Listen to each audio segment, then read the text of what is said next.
She called him invisible. Then she watched him by the building she worked in. Dr. Maureen Elliot didn't look at the man in the waiting room. She looked through him.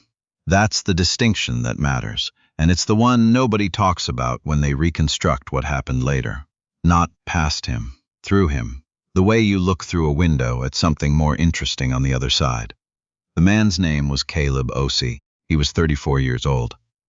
He was wearing a gray hoodie with a small bleach stain near the left cuff, jeans that had seen better years, and work boots that hadn't been replaced when they should have been. He was sitting in the waiting room of Meridian Medical Center's emergency department in Atlanta on a Tuesday afternoon in March, holding his left arm against his chest, breathing slowly through a pain he'd been managing for 6 hours before someone finally convinced him to come in. He wasn't making noise about it. That was the first thing the triage nurse noticed, and then forgot. He was just sitting there, patient, contained, the way people who've learned that making noise doesn't help tend to sit. Dr. Elliot walked through the waiting room at 2:14 p.m. on her way to the coffee machine in the staff corridor. She had 17 years of emergency medicine behind her, a department head title she'd earned through genuine competence and protected through something else, and a habit of reading rooms the way some people read menus, quickly, hierarchically, deciding what mattered and what didn't before she was fully through the door. Her eyes moved across the waiting room. The woman with the crying toddler, the college kid holding a bag of ice to his ankle, the elderly man in the corner who was almost certainly going to be admitted by end of day. Her eyes moved over Caleb without stopping. He noticed. He always noticed. He'd been noticing that specific look since he was 9 years old, standing in a school hallway while a teacher talked to every other parent at the open house and never once turned his direction.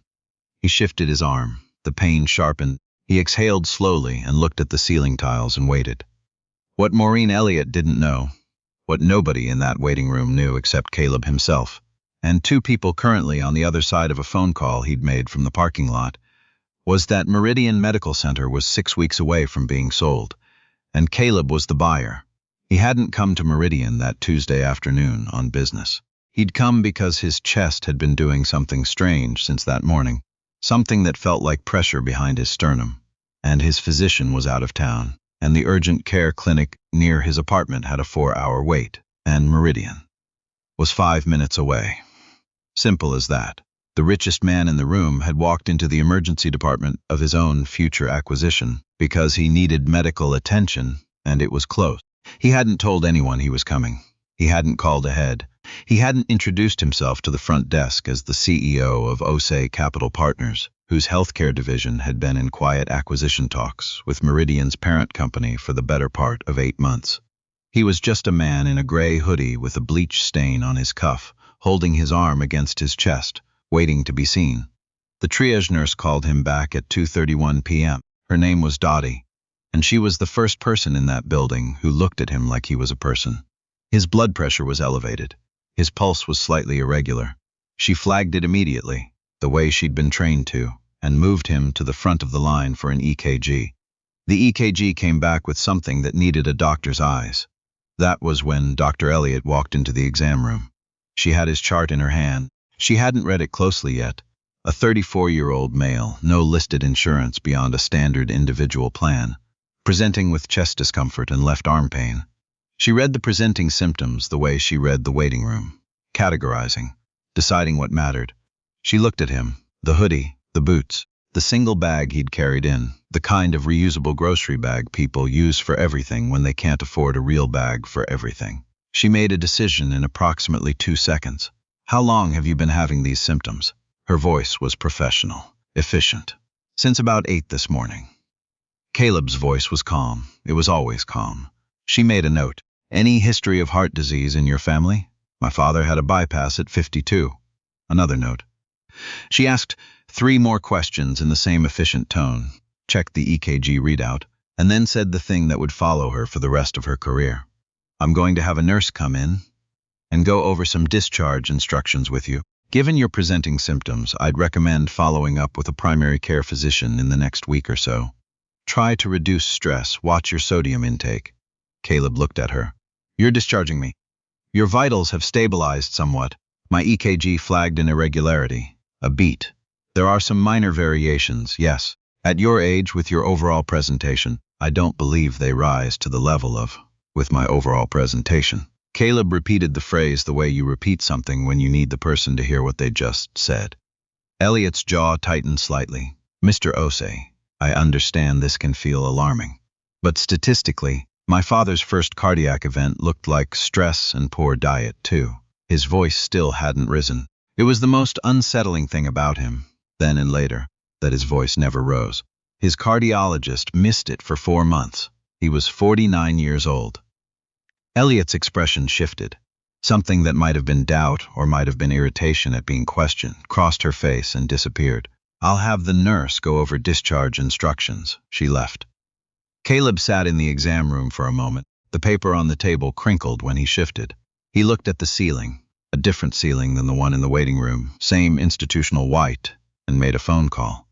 I need you to reach out to Dr. Pettigrew's office, he said when his assistant answered. Tell them I need to be seen today. Yes, today. If she can't do it today, find someone who can. He paused. Also send a message to the team handling the Meridian acquisition. Tell them I want a full report on emergency department discharge protocols and patient complaint records for the last 3 years. Tonight if possible. Another pause. No, I'm fine. Just tonight if possible. He collected his bag, thanked Dottie personally on the way out, and drove himself to a cardiology specialist 3 miles away who took one look at the EKG results and admitted him for observation that afternoon. The diagnosis, delivered the following morning, was not nothing. A cardiac arrhythmia, manageable, early caught, the kind of thing that can be monitored and treated effectively if you find it before it becomes something else. The cardiologist, a careful woman named Dr. Pettigrew, who had been practicing for 26 years and had learned long ago that you cannot read a person's medical history from their shoes, told him plainly that he'd been right to push back. That the EKG results warranted exactly the kind of follow-up that Meridian's emergency physician had declined to order. Caleb spent 2 nights under observation. He answered emails from his hospital bed. He read the Meridian report when it came in. The pattern documented in that report was not surprising to him. It shouldn't have been surprising to anyone who worked in that building, either, but patterns that don't get named tend to persist. 41 documented complaints over 36 months from the emergency department alone. 37 of those complaints came from patients whose intake forms listed Medicaid, standard individual insurance plans, or no insurance at all. Of the remaining 4, 3 had been filed by family members on behalf of elderly patients. 1 had been filed by a nurse. The nurse's complaint had been dismissed in under a week. Her name was Priscilla Vance, and she had worked in Meridian's emergency department for 9 years before she filed that complaint and stopped working there shortly after. She was currently doing home health visits on the east side of Atlanta, a job she preferred in many ways except the pay, which was considerably worse. Caleb's team found her on a Thursday. She agreed to speak on Friday. She sat across a conference table from 2 people she'd never met before and explained, in the careful language of someone who'd been told her concerns were unfounded several times, what she had seen and what she had documented. The phrase Dr. Elliot used was risk stratification, Priscilla said. She had her hands flat on the table, which is a real medical concept. But the stratification was happening before the assessment was complete. She'd look at a patient and she'd already know what she was going to do, and then she'd run through the assessment to support the decision she'd already made. She paused. It wasn't always conscious. I think some of it wasn't conscious at all, which is almost worse. She had kept records. Of course she was the kind of person who kept records, who'd learned that if you don't document it, it didn't happen. Names, dates, presenting symptoms, the assessments that were ordered and the assessments that weren't, the outcomes she'd been able to track when patients came back. Sometimes worse, sometimes much worse, in the weeks after they'd been discharged too quickly. Did you bring those records with you? One of the people across the table asked. Priscilla opened her bag. The acquisition closed on a Friday in May. The announcement was straightforward, as these announcements go. Osei Capital Partners had completed its purchase of Meridian Medical Center and affiliated facilities, effective immediately. The new ownership group intended to implement a comprehensive review of clinical protocols and patient care standards within 60 days. Nobody had told Dr. Maureen Elliot who the buyer was. She found out the same way most of the staff found out, from a press release that circulated through the building's group email at 9:47 a.m., and then from a photograph, the standard handshake photograph that accompanies these announcements, in which the new owner of the facility was clearly visible. The gray hoodie was gone. He was wearing a dark suit and a calm expression that she recognized immediately, and that made her set down her coffee cup with a click that was slightly too loud. She stood in the staff break room for a moment, very still, the way you stand when your mind is running ahead of your ability to process what it's finding. She thought about the waiting room, the hoodie, the 2 seconds she'd spent looking at him. She thought about the things she'd said, your overall presentation. She thought about the EKG. The all-staff meeting was scheduled for that Monday. The new chief medical officer, a woman named Dr. Okafor, brought in from outside, which told you something about what the new ownership thought of the existing leadership structure, opened by saying that the review process would be thorough, that it would be data-driven, and that it would involve conversations with current staff, former staff, and patients. Maureen sat in the third row. She looked at the woman at the front of the room. She thought about the word former. The review took 8 weeks. It was conducted by an external team, which was intentional, and it involved interviews with 46 current employees and 19 former ones, including Priscilla Vance, who agreed to participate, and whose documentation turned out to be substantially more organized than the external team had expected. Maureen was interviewed in week 4. She sat in a conference room that had been her conference room until recently, and answered questions from a woman who was perhaps 10 years younger than she was, and who took notes without inflection, and asked follow-up questions with the careful persistence of someone who had learned that the most important things are usually said in response to the third question, not the first. She was asked about her discharge decisions, about risk stratification, about the phrase overall presentation and what she meant by it. She answered carefully, professionally, the way she had answered questions for 17 years. She said the right things. She believed some of them. Walking back to her office, she passed the waiting room. The same waiting room, the same chairs, a man in a work uniform sitting near the window, holding his wrist gingerly, a teenager looking at her phone, leg bouncing, an older woman who had fallen asleep. Maureen stood in the doorway for a moment. The man near the window caught her looking and gave her a small, cautious nod, the nod of someone who doesn't know if the person looking at them is going to help or dismiss them. The nod of someone who has been both. She nodded back. She went to find the nurse on duty and asked to be walked through his intake assessment. That was a smaller thing. It wasn't the story, but it might have been the beginning of something else. And it mattered in the way that small things often do when they happen at the right time. Caleb didn't attend the Monday meeting. He didn't attend in person, anyway. He was in a board meeting in another building, in another part of Atlanta, the kind of meeting that required his physical presence and his full attention. And he had people he trusted to handle what needed to be handled at Meridian. He read the summary that evening in his apartment, with his phone face down and a glass of water on the table, because the cardiologist had suggested he try water sometimes instead of the coffee he preferred. He read through the clinical review findings. He read the patient complaint analysis. He read the section on former employee interviews, which referenced documentation that had been preserved and which substantiated a pattern the review team described as systematic and sustained. He set the summary down. He looked out the window at the Atlanta skyline, which at night was all light and dark, in patterns that didn't mean anything specific but were still good to look at. He thought about his father, sitting in a waiting room, not entirely unlike the one at Meridian 30 years ago, being told that what he was feeling was probably stress. He thought about the 4 months after that, and the bypass, and the 5 years of recovery that followed, and the way his father never fully trusted a doctor's first opinion after that, which was both a reasonable adaptation and a kind of lasting wound. He thought about Priscilla Vance and her flat hands on the conference table, and her organized documentation and the job she'd had to take to pay the bills after she stopped working at Meridian. He made a note on his phone. 2 weeks later, Priscilla got a call from the new CMO's office. Dr. Okafor wanted to know if she would consider coming back to Meridian in a newly created role overseeing patient experience and clinical standards compliance at a salary that was significantly different from her current one. Priscilla sat in her car outside her last home visit of the day and listened to the offer. Then she asked for 24 hours to think about it. She called back in 6. The press coverage came in waves. The first wave was the business story: acquisition, new ownership, restructuring. The second wave was the clinical review findings, which leaked through a combination of a former employee's candid conversation with a journalist and the journalist's subsequent FOIA requests. The third wave was the patient stories that emerged after the second wave, people who had been sitting on experiences they'd processed and filed away under the general category of "that's just how it is," who now had a frame for what had happened to them and found, for the first time, that someone was asking. A woman named Opal Jarity, 61 years old, retired school administrator, told a reporter that she had come into Meridian's emergency department 2 years prior with symptoms she now knew indicated a mini-stroke.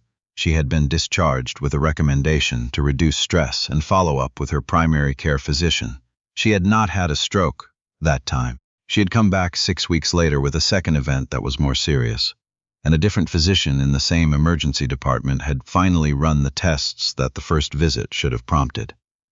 When I told my son about the first visit, Opal said, he asked me what the doctor was like. And I said she seemed competent, but rushed. And he said, "Did you feel like she really looked at you?" And I thought about it, and I said, "No, not really." She paused. I've thought about that a lot since then, the not really. Maureen Elliot read that quote. She read it twice. She was still employed at Meridian, which surprised some people and didn't surprise others. The clinical review had been clear that the problems documented were systemic as well as individual, that Meridian's culture and incentive structures had enabled and sometimes rewarded the behavior in question, and that remediation needed to happen at multiple levels. Dr. Elliot was on a formal improvement plan. She was attending twice-monthly reviews with Dr. Okafor. She had been removed from her department head role, which was now held by someone else. She had not been destroyed. She was being, in the language of the new administration, given the opportunity to demonstrate change. Caleb had been asked by 3 different journalists whether he thought that was sufficient, whether the woman who had sent him home with an arrhythmia because of the way he was dressed deserved more significant consequences. His answers were consistent. "I'm not in the business of destruction," he said, in the third of those conversations, the one that was recorded and widely shared afterward. "I'm in the business of building things. What we're building at Meridian is a facility that treats every patient as if their life matters equally. That's harder than firing one person. It requires changing what a place believes about itself." He paused. Dr. Elliot has a choice. Everybody in that building has a choice. I'm more interested in the choices they make going forward than in the ones they made before I walked through the door. The journalist who conducted that interview, her name was Tanya Brock, and she'd been covering healthcare inequity in Georgia for 11 years, asked one more question before they ended. "The day you came into Meridian, you were actually sick. You could have been seriously hurt by what happened in that exam room. Does it bother you that it took a billionaire being in that waiting room for any of this to change?" Caleb was quiet for a moment. "Yes," he said, "every day." He looked at her steadily.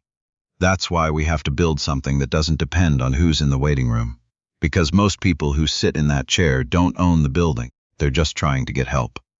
The community health clinic opened on the south side of Atlanta 7 months after the acquisition closed. Osei Community Health, the sign read, in simple dark letters on a clean white background. No flourish, just the name and what it was. It was free to visit, not sliding scale. Free. Staffed by physicians who'd been recruited specifically for the role, supplemented by rotating volunteer practitioners. Funded by a combination of foundation grants, city partnership, and a percentage of Meridian's annual operating revenue that Caleb had written personally into the acquisition structure. Priscilla, Vance cut the ribbon. She'd suggested that Caleb do it, and he'd said he'd rather she did.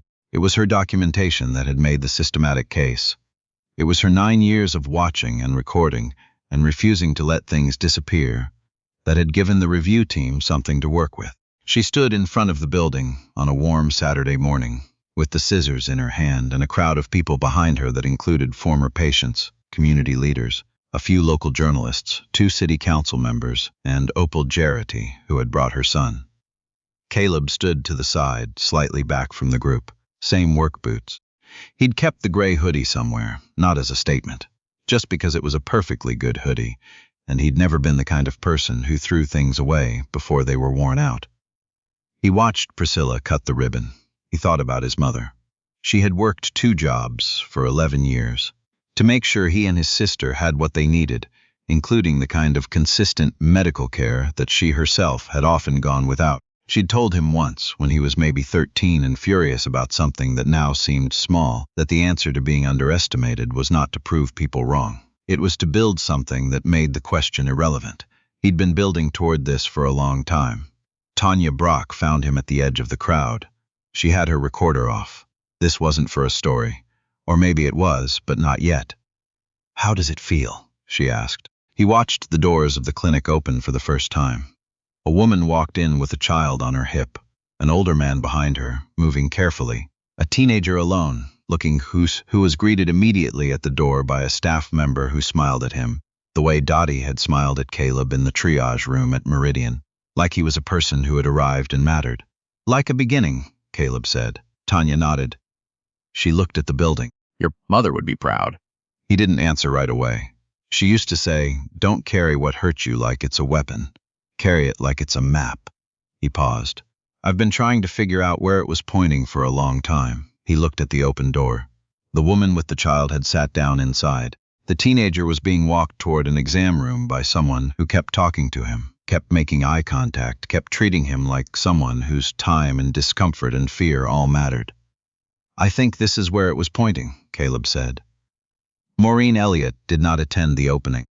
She heard about it on Monday from a colleague who'd gone, who described the crowd and the ribbon and the free services with the particular energy of someone reporting on something that had made them feel complicated things.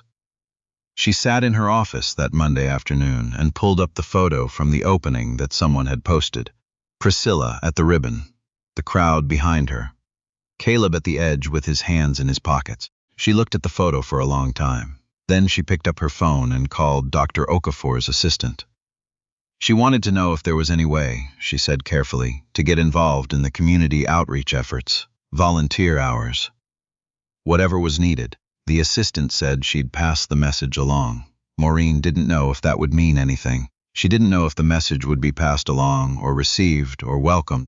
She didn't know what she was going to do with the things she was carrying, the rearrangement of things she thought she understood about herself. But she picked up the phone. That was something. It might be the beginning of something. It usually starts with that. The phone call you make, after you've sat with something long enough to know you can't put it down. She slapped him with her assumptions. He didn't flinch. He built something instead, and the waiting room finally began to change.